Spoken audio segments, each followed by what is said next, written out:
Hey, what's going on, guys? This is Andrew, also known as Nurse Ratchet.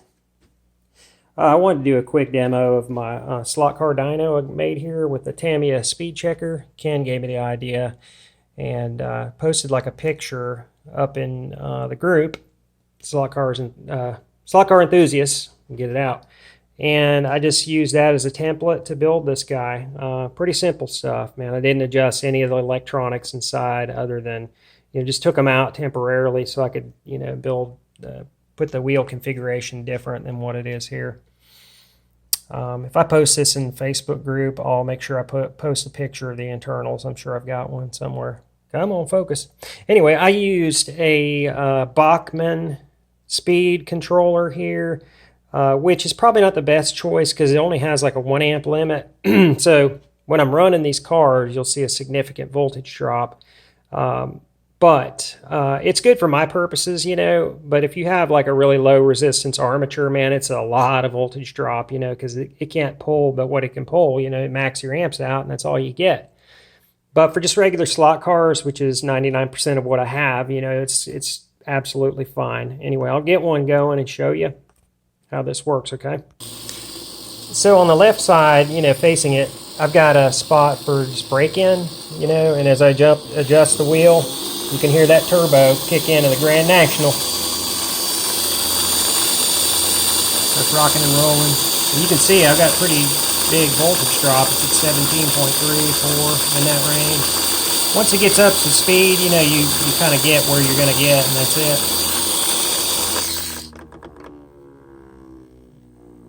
But yeah, that's like 7 or 8 volts dropped because it's right back up to 24. Anyway, let me show you the speed check part. Alright, so I got it rocking along at kind of a lower voltage there. I also put in a little LED switch, so I could turn my LEDs off and on if I wanted to. Come around here.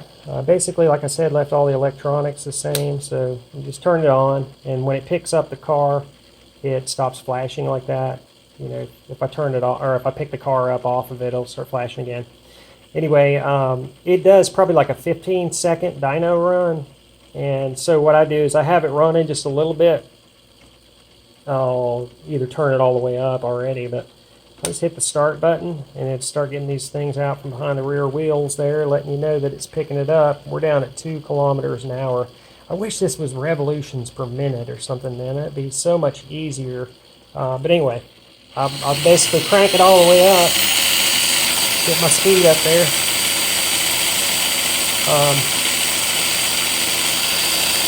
It's relatively smooth, but you can see it hopping around a little bit. I probably need to make a weight or something to put on the car so you get a better outcome.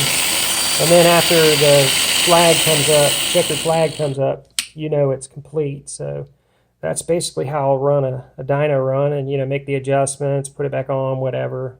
Obviously I did a lot of this stuff myself, cut up all this.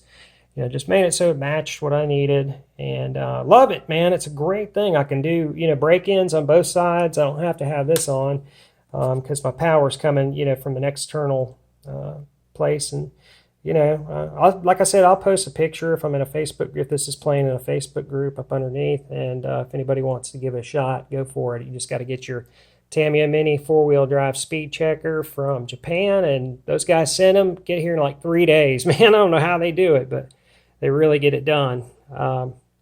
Anyway, that's it. Again, this is Andrew, Nurse Ratchet. Let me know if you have any questions. I'll try to help you out.